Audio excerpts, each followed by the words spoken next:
বান্দরবানের পাহাড় ও সমতলের মাটিতে ব্যাপক হারে বৃদ্ধি পাচ্ছে পাহাড়ি ও দেশি বিদেশি উচ্চ ফলনশীল বিভিন্ন জাতের তুলা চাষ।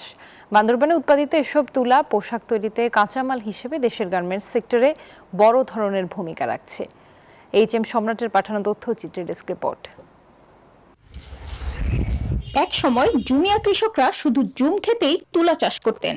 এখন পাহাড়ের পাশাপাশি সমতল ভূমিতেও বাণিজ্যিকভাবে বাড়ছে তুলার আবাদ। পাহাড়ি তুলা 1-2-3, হোয়াইট গোল্ড, গসিপিএম, বারিয়াম, হিল কটন 1-2-3 সহ বিভিন্ন ভ্যারাইটির দেশি বিদেশি ও হাইব্রিড জাতের তুলার চাষ হচ্ছে পাহাড়ে।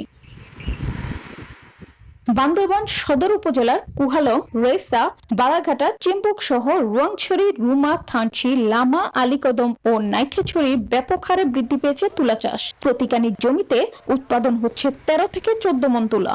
সব মশার বিরুদ্ধে সুরক্ষা দিতে এলো বসুন্ধরা এক্সট্রিম অ্যারোসল, মশার বিরুদ্ধে এক্সট্রিম সুরক্ষা। কম খরচে বেশি লাভ হওয়ায় তামাক চাষ ছেড়ে তুলা চাষে ঝুঁকছেন কৃষকরা। উৎসাহ দিতে তুলা উন্নয়ন বোর্ড দিচ্ছে বীজ, সার সহ নানা প্রণোদনা। লাভবান হয়ে খুশি কৃষকরাও। ভালো ফসল হয়, টাকাও ভালো পায়। এক কানি করে 1 লাখ টাকা হয়। মোটামুটি লাভ এবছর আর কি। গত বছর কিন্তু অল্প লাভ হই, আরে এবছর বেশি করলাম আর কি। বান্দরবান তুলা উন্নয়ন বোর্ড জানায় 2026-27 অর্থ বছরে 6000 হেক্টর জমিতে তুলা চাষের লক্ষ্যমাত্রা নেওয়া হয়। এজন্য 380 কৃষককে দেওয়া হবে প্রণোদনা। স্থায়ীভাবে উৎপাদিত তুলা দেশের গার্মেন্টস শিল্পেও রাখছে গুরুত্বপূর্ণ ভূমিকা। 380 জন চাষিকে প্রণোদনার মাধ্যমে আমরা চাষিদের উপকার সহায়তা দেব।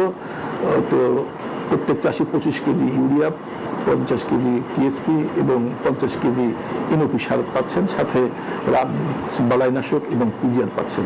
25-26 অর্থ বছরে বান্দরবান জেলায় 2700 মেট্রিক টন তুলা উৎপাদন হয়েছে।